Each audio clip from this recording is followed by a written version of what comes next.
Are you saying you faked with me? Yeah.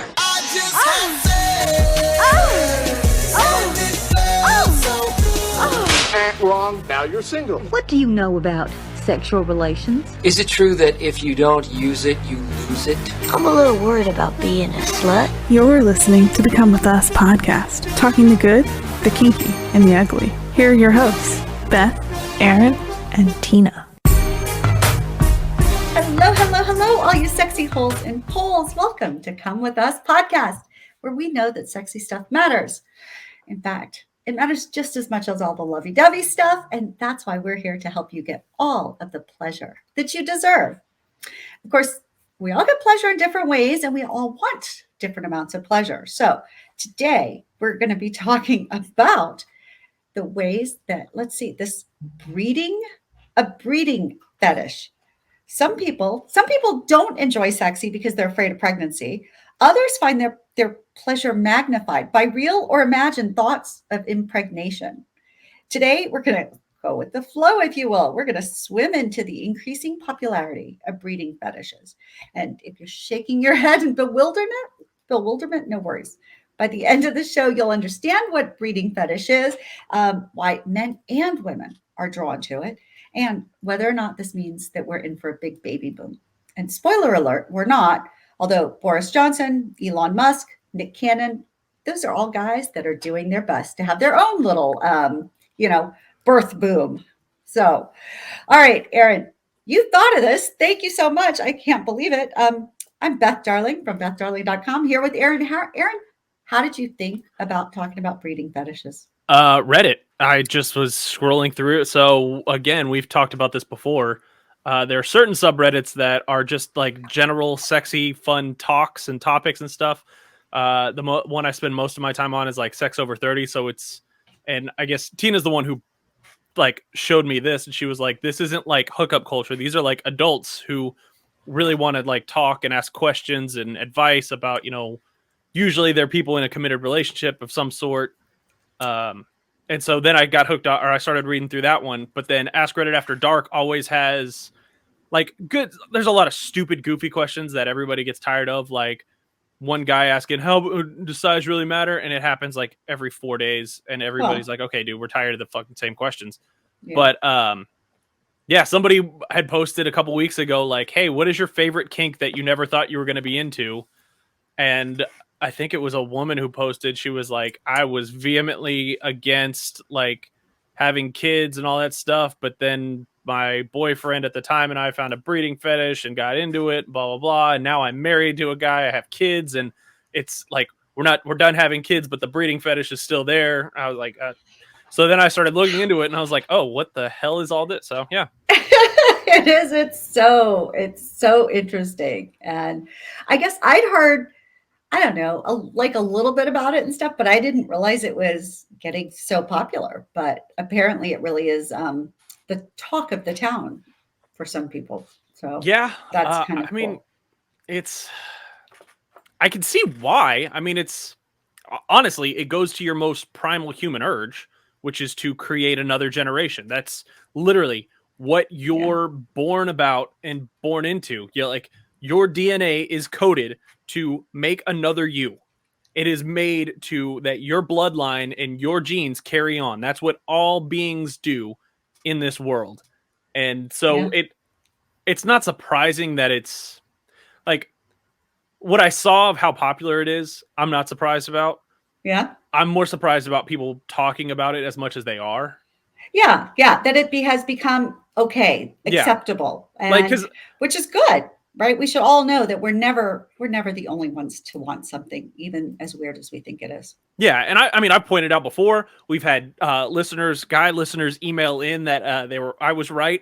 Like when you're like, if you're going just P and V sex and you're going to come, your instinct is at the very end to thrust as deep as you can. And it's just a primal instinct of you've got to get your best guys up. Like that's just the way it is, and it makes it makes you feel like animalistic at times and stuff like that. And we had like an off-air talk with the what's her name, Dragonfly at Naughty New Orleans. We were talking about animal instincts and stuff that, and and so it is an animalistic instinct, but it's out there. Like guys have that natural instinct to like, oh shit, like even when you're wearing a condom, your psyche and your coded DNA doesn't know that. It's just fucking get it all the way in there.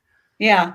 And to do, and it's funny because so there is this tendency, again, along with BDSM and stuff, for submissive people, particularly women. And in this case, a breeder thing, it's a lot women, although there are gays that do this too, which is interesting. But this idea that it's so anti-feminist to just be a quote breeder, to just be sort of submissive somehow, although I don't know that that's required actually for a breeding kink, but breedable, I guess. And I think that's kind of an interesting thing, is to allow yourself, just like I say, I like to get spanked, and it's so just the opposite of me in my quote regular life, like being independent and strong.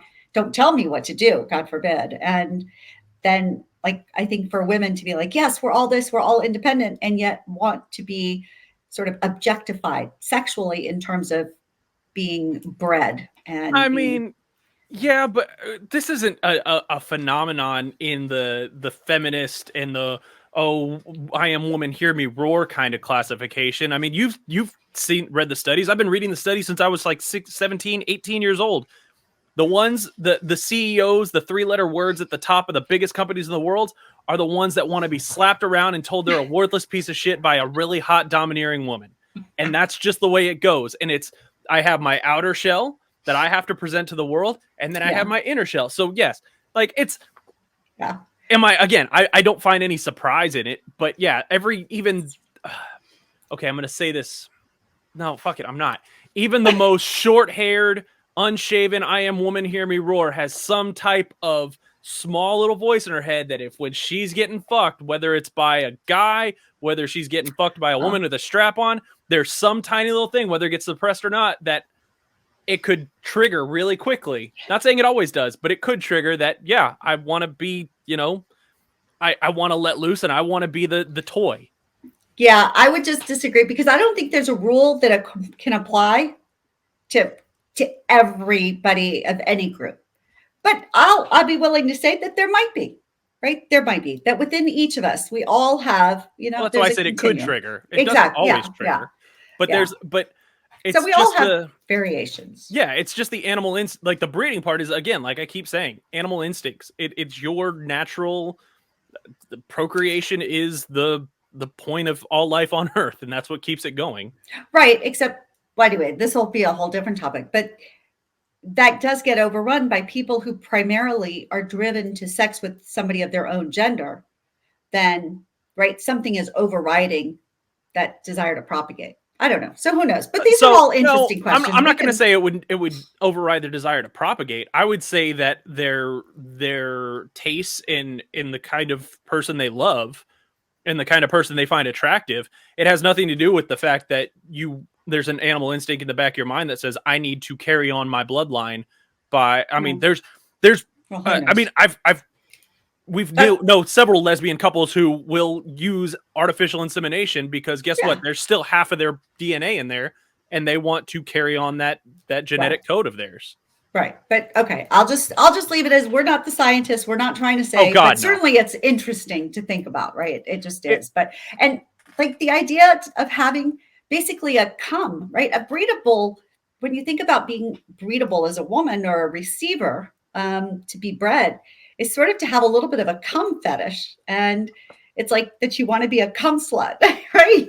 Come within me, give me lots of it, like give me more. And I want to be filled up. And I do know people, even without the breeding fetish, that will say things like that do like the feeling of receiving a guy's spooge.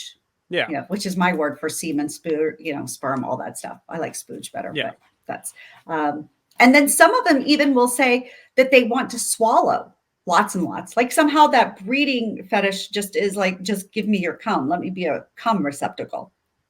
Yeah. I think for some, which is kind of interesting.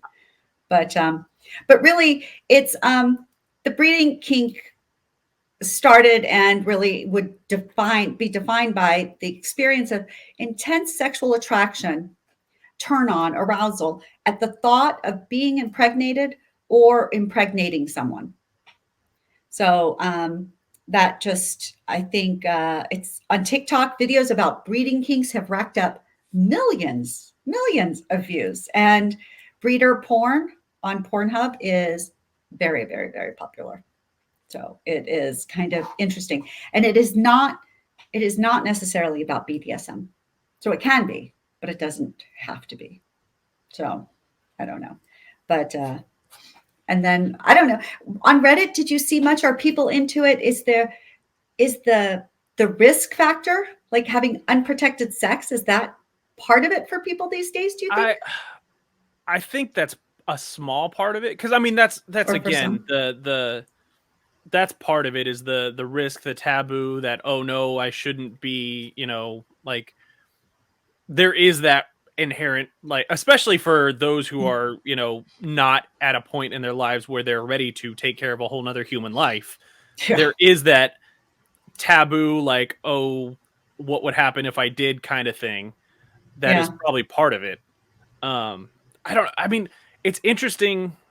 And again, we're not psychologists or psychiatrists or anything like that, but to get into the human psyche, because there's probably a lot of different reasons or things that drive it, depending on who it is. Now, I mean, again, I don't give a shit. I'm not picking on anybody. No, everybody knows I'm not. And if you get mad, you know what? comewithusconfessions@gmail.com. Tell me I'm an idiot. Tell me you hate me. I should never have a microphone. I don't care. No, don't say hate. I just don't like hate. I don't care. Yeah. It bounces Whatever. off of me. Whatever. But one thing I would think of is maybe a woman who had lower self-esteem, and the fact that, it's the turn on of somebody wanting to put a baby in her and use her genetics to breed, because, that's the whole breeding thing is. And that's what we look for in a partner, is you are looking for somebody. And it doesn't matter if you're going to be childless or if you're going to have kids with that person. When you are searching for a partner, you're ideally looking for somebody that is willing to, one, put up with your bullshit, and also be able to, like, genetically match up and propagate and make another generation of humans. That's why people, like, that's why some of the smartest people in the world, that's why I used to joke all the time about on air, and I know several other people who did too. You take America's best athletes, male and female, you lock them in a hotel for a week, and you say, guess what? You're going to make us some super athletes, and we're never going to lose an Olympics ever again. I'm pretty sure they tried this sort of shit at Nazi Germany. So I would suggest we not try, but I have my own theories on, when I think we are supposed to have some differences. I think too much in one particular area, frankly, I think doesn't necessarily work very well, but this is just my we're not going down a eugenics thing. It was just a joke about how do we get the best soccer players in the world? Cool. Take our best football players and our best basketball players and our best swimmers, put them all in a room. I guarantee at least 5 of them are going to be the world's best soccer player in 20 years. But I do think there is something to that from the person being bred, that there is this thought of usefulness, of being the prize, right? The champion bull at the rodeo. We're in Houston, so I don't know, they pay $100,000 for that champion steer or whatever or something. That's light. Oh, that's okay. Usually the grand champion steer typically will go for about $250, anywhere to $500. Oh, that's those. Now, if we're talking about the actual bucking bulls that are bred for rodeo events, those, when they're done, and same with broncos and same with racehorses. I think what was it? Was it American Pharaoh who was the first one to break the Triple Crown record? Like, his owner was getting, I think, $1.5 million a pop for breeding session. Wow. Because other owners come in and say, I want a Triple Crown winner. And I need a horse. And you've got the genetics of the first Triple Crown winner since the 70s, but 1.5. And the people who own racehorses are never hurting for money. Yeah. So everybody who hears that, who doesn't know a damn thing about horse racing, is go, holy shit. That's not, it's literally, hey, can I give you $5 for your dog to impregnate my dog because I think they would make a cute baby? Yeah, I'm pretty sure it's a little more than that, but still. But yeah, so that idea, I think there is that. So that in in our sexy, in people sexy, that could be part of it. Like, oh, I'm a prize. And Yeah. that, I guess, from a bull standpoint, that it could be that too, right? This is what I do. My sperm is so expensive, so desirable. Yeah, I think that's kind of interesting. I will tell you that I had just a very little experience with this because Okay. I dated a guy and he was also into kink and BDSM. So this kind of went along with that play, but clearly I'm menopausal. I cannot get pregnant. And he was very clear about, I have zero desire to have a child right now, but this idea of knocking you up turns me on. Totally turns me on. Don't misunderstand it. Don't, he was very clear. But he loved the idea of just like fucking like crazy. And then like spilling his seed and going, there, now you're gonna, I can't wait to see, and all this shit. It was really interesting. I just didn't realize it was so popular, I have to say. I mean, yeah, that was like an interesting thing. I'm not going to name any friends of mine, but friends of mine who were at the point in their lives where they were ready to conceive a child. There were points where, like, literally we would be hanging out at a bar and be like, nope, gotta go. Be like, what do you mean? He's like, oh, we gotta go have sex for the third time today. I was like, oh, you poor bastard. Like, you have to have sex 3-4 times a day to try to, like, it within this 4-day window, and then you get a break to rest your balls, and then you got to do it all over again in a couple of weeks. You suck.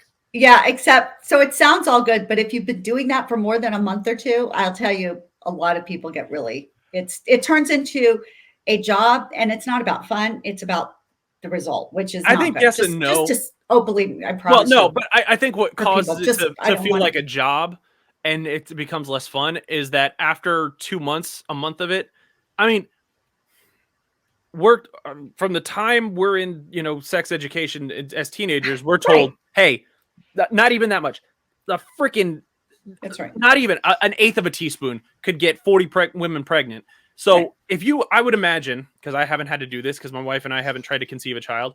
If you were to go 2 months, just raw dogging it over and over, trying to get your wife pregnant or your girlfriend pregnant, and it's not doing, then it becomes a job, because then you start thinking inwards of what is wrong with me. Right. And it goes for women too, because I know exactly. I know female friends in a couples that have, like, then it was like, okay, who's going to the doctor first? Because one of us has to be told that we're defective. Yeah. And then they both went to the doctor a couple months apart, and the doctor was like, you're not defective. Just keep trying. Like, there's nothing and guess what? Stressing out about it makes it worse. Right. But I don't want to minimize for people out there that it can be just hell when you want to get pregnant. It can be hell when you don't want to get pregnant and you get pregnant. It's exactly the opposite if you want to get pregnant and you're not. So I don't want to minimize that. It really, it takes a lot to get people to hate sex. And that's what it turns into, where they're just doing it for the sake. So anyway, but again, that's a whole nother. I mean, if you and your significant other are having trouble conceiving, probably see a doctor, just check everything up, just anyways. Yeah. But also make sure, again, stop being stressed out about it. Like, I get it. You want a kid more than anything in the world. It's going to help complete your heart and your home and everything like that. But stress adds a huge level to it. And once you de-stress and go back to having fun with the sexy time, I bet things start righting the ship. Well, so one of my very good friends was so upset. They tried for, I don't know how long, almost a year, probably. Finally, they decided to adopt. They found a baby. Oh my God, they were so lucky. And by the time that baby was born, she was 4 months pregnant, because lo and behold, they just had forgotten. So yes, really the best, I think, if you're struggling to get pregnant, my little casual advice is just start adoption proceedings, because worst case, you wind up like her, like carrying a baby and being pregnant, and people were really confused, but she's like, no way, I was supposed to get both of these. So, and she went on, she has a total of 5, but, and another friend also. So I know so many people who didn't get pregnant. And then again, once you stop that and you start focusing on whatever other kid you're filling your life with, then things happen. And there's always love for more kids, I think, as the mom of 5. So. Yeah. But okay. So did you know, I didn't know until we started looking into this for today, but do you know that Boris, the UK, Boris Johnson, that he has 7 confirmed children and probably more? I mean, I did not know that about him. Yeah. Like, that's not a surprise. I thought Nick Cannon. Yeah, also? he's got like 22.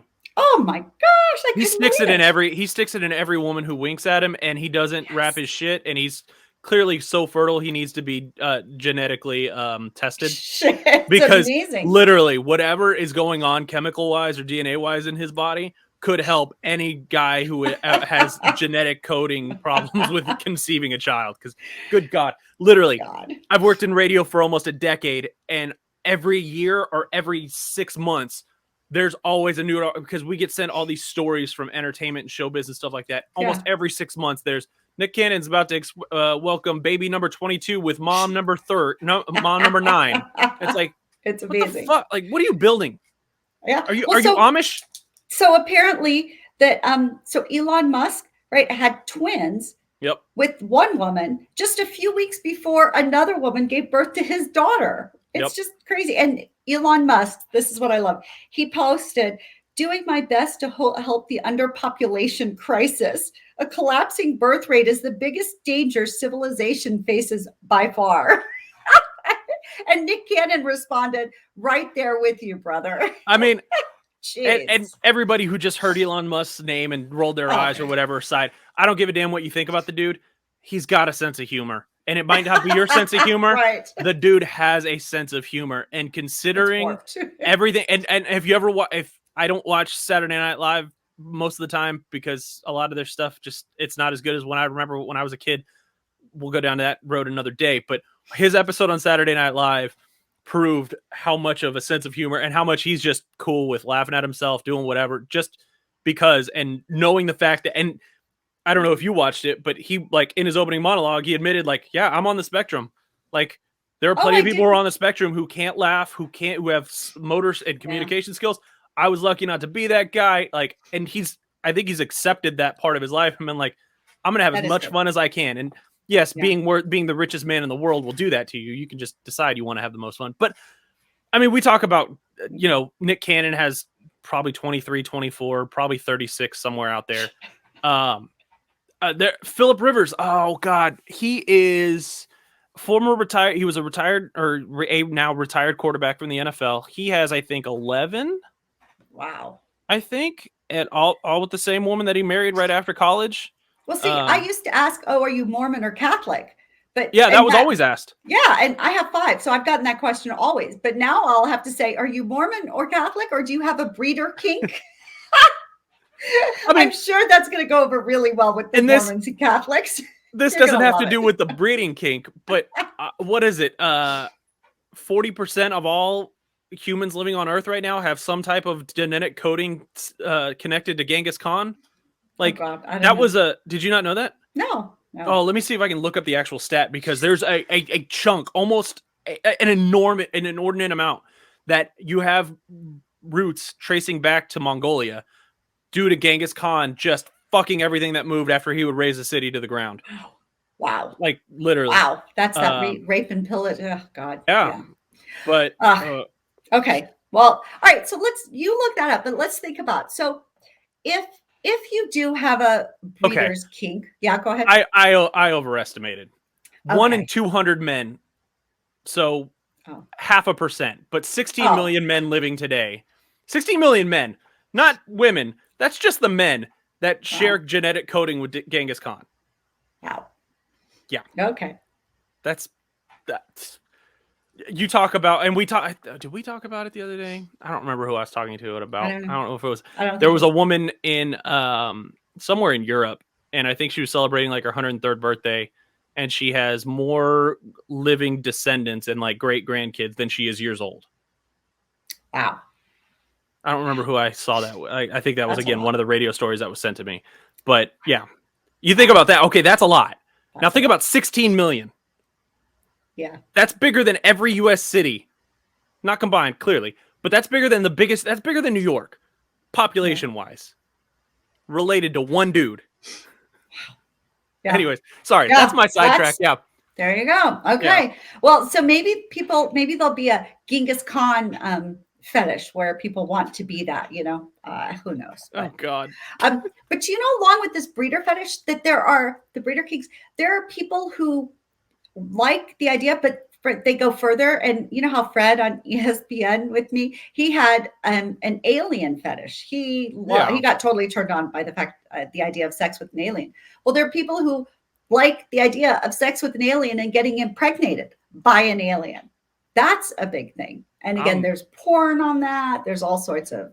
I know there's alien like whatchamacallit, erotica, because like scrolling through like story websites, that's always a subject that has a lot of clicks for some reason.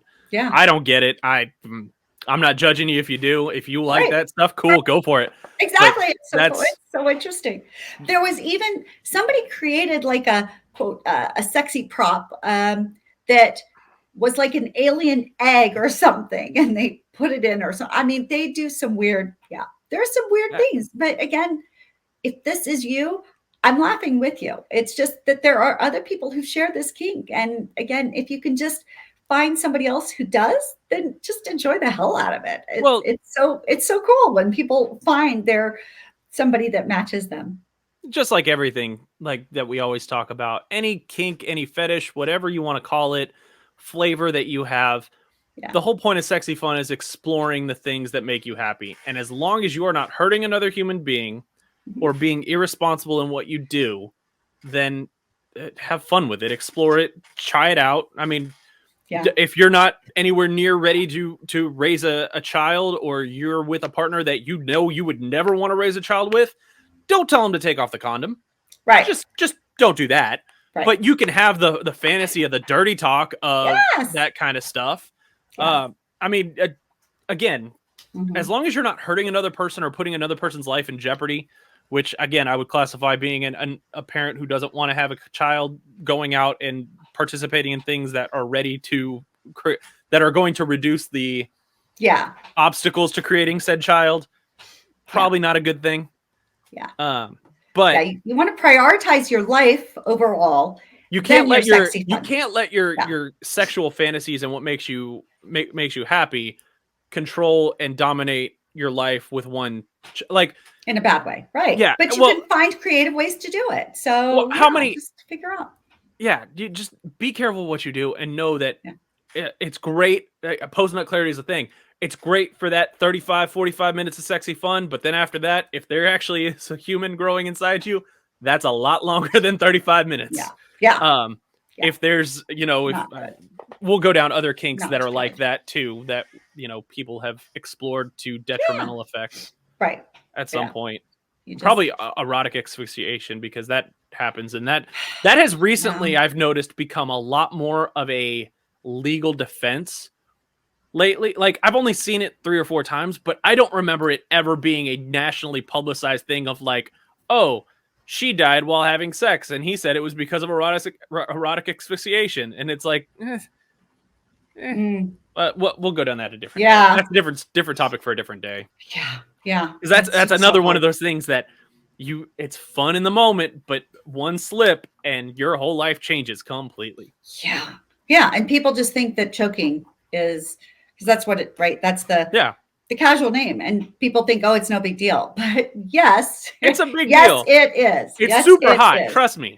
It can be super hot, and it can be super dangerous. And if you haven't looked it up, if you don't understand what you're doing, don't fricking do it. Just wait. Just say no for that time.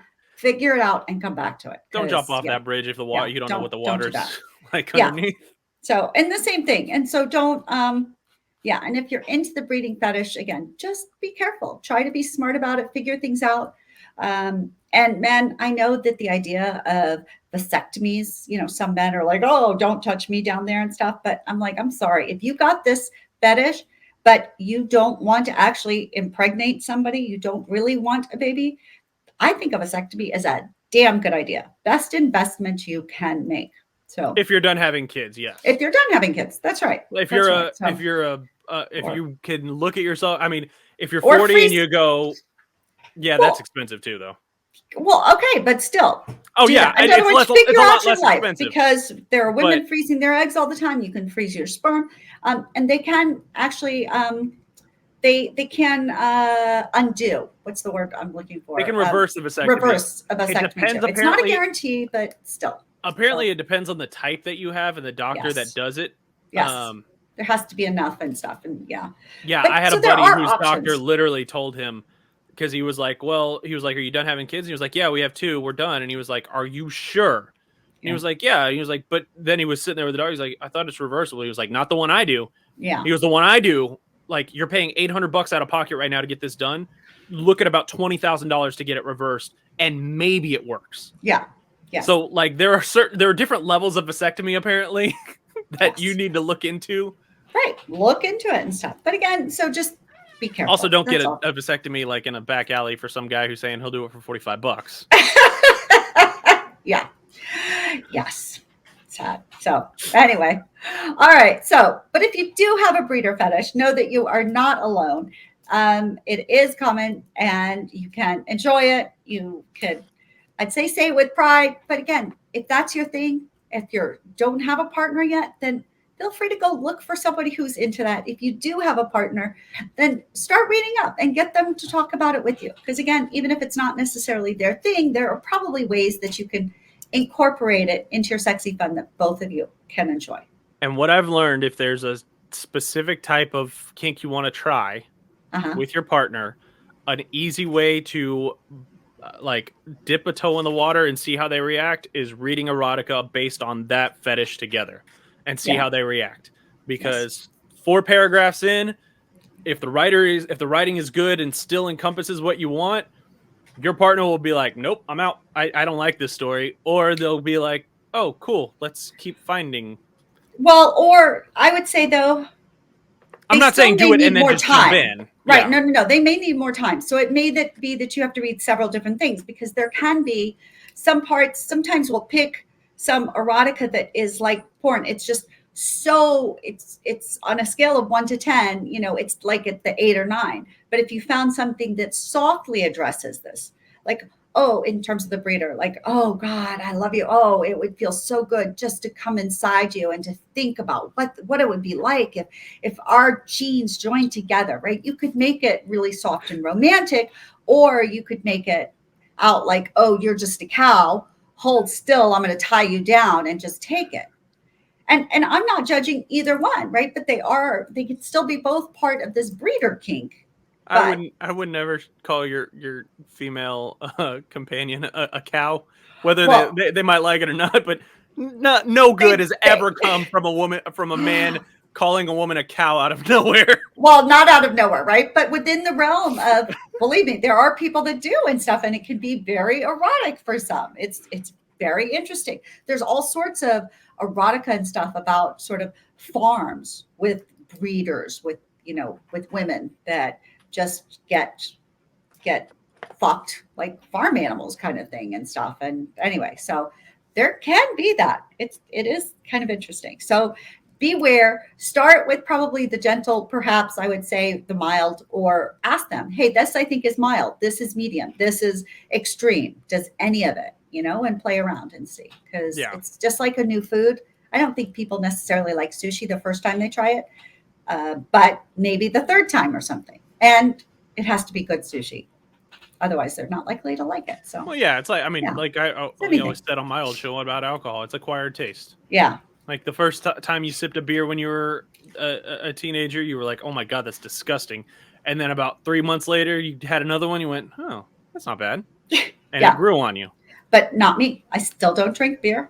I don't really like alcohol. In fact, I got a drink this weekend and it was really strong. And the bartender, I was like, can you make this weaker? And the bartender looked at me like, they thought I was joking. I was like, no, I'm really serious. Put it in a tall glass, add a lot of mixer. Yeah. I was like, okay.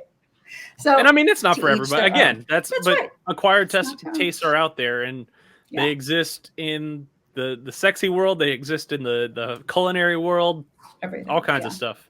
That's right. So, yeah. All right, cool. Well, so much for breeder kinks, but again, I feel like I took us way off the rails. My bad. We went totally off, but that's okay. It's so interesting. There's always interesting stuff, and you are the master of trivia. You know so much shit. It's just incredible. So, anyway, all right. Well, thanks y'all for joining us for Come With Us podcast. Again, I'm Beth Darling. Please go to BethDarling.com.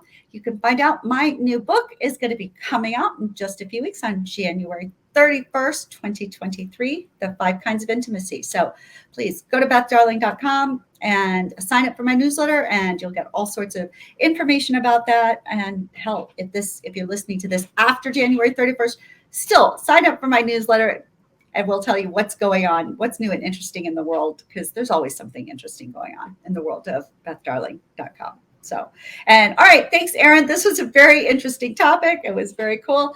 And all right, y'all, again, you can get more sexy fun tips and tricks by following us on Instagram, Facebook, Twitter. Don't wait, follow us now. We can't wait to see you online. Aaron and I are glad to be on this journey with you. We know sexy stuff matters, and I'm glad you're coming. Big hugs and love. Bye. Thanks for listening to the Come With Us podcast. Be sure to follow us on social media at Come With Us Podcast and send in your questions, comments, and confessions to comewithusconfessions@gmail.com. Until next time, keep it fun, flirty, and naughty.